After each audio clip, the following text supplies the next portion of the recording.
वक्त की बड़ी और अहम खबर,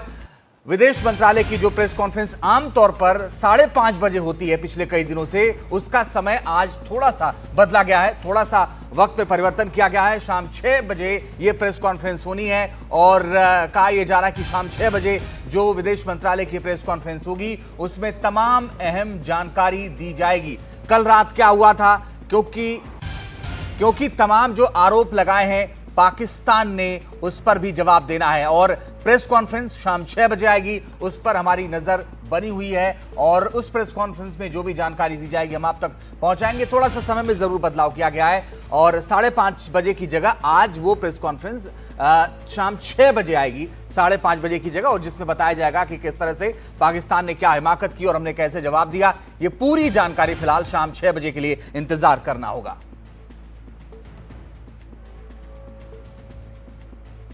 उमाशंकर हमारे सहयोगी ज्यादा जानकारी के लिए इस वक्त सीधे जुड़ रहे हैं। उमाशंकर, आज थोड़ा सा समय में बदलाव किया गया है, आमतौर पर 5:30 बजे का वक्त होता है, लेकिन आज का जो समय है वो शाम 6 बजे का है।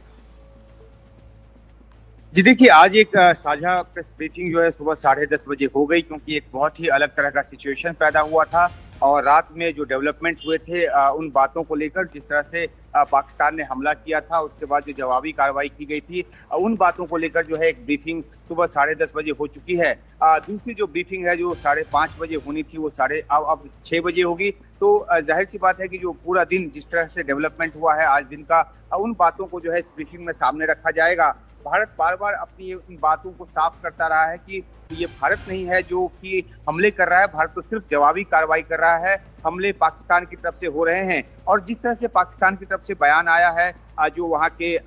जो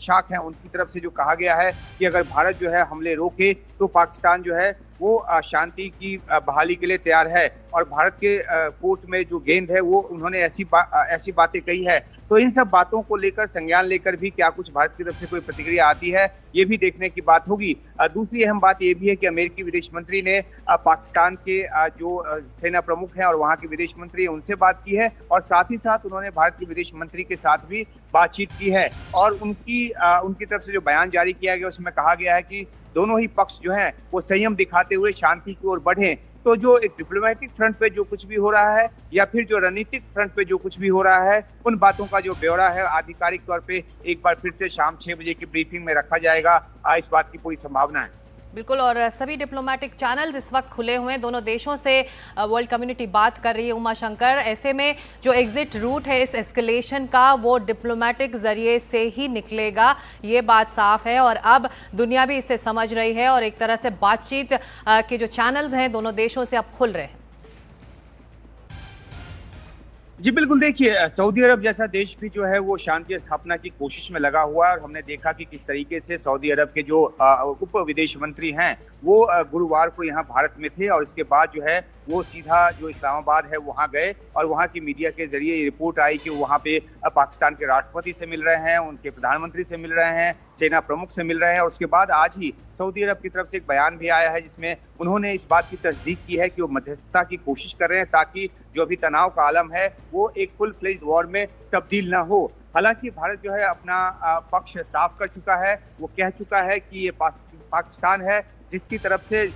जिसके तार जो हैं वो पहलगाम आतंकी हमले से जुड़े हुए हैं। और उसके बाद भारत ने जब आतंकी शिविरों पर हमला किया तो पाकिस्तान जो है भारत के सैन्य और असैनिक ठिकानों दोनों को निशाना बना रहा है और भारत को उसके बदले में जवाब देना पड़ रहा है। तो बेशक पाकिस्तान की तरफ से ये सफाई आ रही हो, ये कहा जा रहा हो कि गेंद भारत के पाले में है, लेकिन सबसे बड़ा दारोमदार पाकिस्तान के ऊपर है। और ऐसे में दुनिया की कोशिश जो है, चाहे वो अमेरिका हो, चाहे वो सऊदी अरब हो, या फिर चीन की तरफ से भी अभी बयान आया है, शांति बरतने की जो अपील है वो की गई है। G7 देश जो हैं उनकी तरफ से बयान आया है, उन्होंने भी आतंकवाद के खिलाफ कड़ाई से खड़े होते हुए ये कहा है कि भारत और पाकिस्तान जो है शांति स्थापना करें। तो दुनिया के तमाम देश की कोशिश ये है कि शांति स्थापना हो, लेकिन शांति स्थापना किस आधार पर हो, ये भारत जो है वो पहले ही तय कर चुका है कि आतंकवाद अब नहीं सहेगा। और जैसा कि अभी सहयोगी जानकारी दे रहे थे कि ये फैसला भी ले लिया गया है कि अब आतंकवाद की कोई जो कार्रवाई होगी। उमाशंकर, लेकिन एक बात तो यह है कि भाई डिप्लोमेटिक चैनल के जरिए हम बात करने की कोशिश कर रहे हैं, भारत खुद तनाव कम करने की कोशिश कर, लेकिन आप देखिए पाकिस्तान एक्सपोज कैसे हो रहा है। जो भी बीच में कोशिश करता है वार्ता की, वो वहां के प्रधानमंत्री से बात करता है, फिर वहां के सेना प्रमुख से बात करता है। सेना प्रमुख से बात करनी ही पड़ती है। ना तो वहां प्रधानमंत्री की चल रही है, ऐसा लगता है, ना वहां के सेना प्रमुख अभी कोई फैसला ले पा रहे हैं। ये जो विरोधाभास है, इसको कैसे पाकिस्तान अपने अंदर मैनेज करेगा, अपने घर के अंदर? जी देखिए, सुबह से हमने ये जानकारी अपने दर्शकों को दी है कि जब मार्को रूबियो ने पाकिस्तान के सेना प्रमुख से बात की, और हमने ये भी देखा कि मार्को रूबियो इससे पहले 2 बार पाकिस्तान के विदेश मंत्री से बात कर चुके, और पाकिस्तान के जो खुद जो प्रधानमंत्री हैं उनसे, बल्कि उनकी प्रधानमंत्री से बात हुई है 2 बार, शहबाज शरीफ से, लेकिन उसके बाद भी कोई नतीजा नहीं निकला। पाकिस्तान जो है बैक ऑफ करने को तैयार नहीं हुआ। और आज जिस तरीके से ये जानकारी आई कि पाकिस्तान जो है वो नेशनल जो कमांड अथॉरिटी है उसकी बैठक करने जा रहा है, जो परमाणु हथियार संबंधी फैसलों को लेती है, तो उसके बाद जो है एक चिंता की जो लहर है वो दुनिया के और देशों में दौड़ी, क्योंकि पाकिस्तान की तरफ से लगातार गैर जिम्मेदाराना बयान न्यूक्लियर वेपन्स को लेकर आते रहे हैं। और इसके बाद मार्को रूबियो का फोन जो है वो सेना प्रमुख को जाता है, जो सीधे तौर पर दिखाता है कि पाकिस्तान में सेना प्रमुख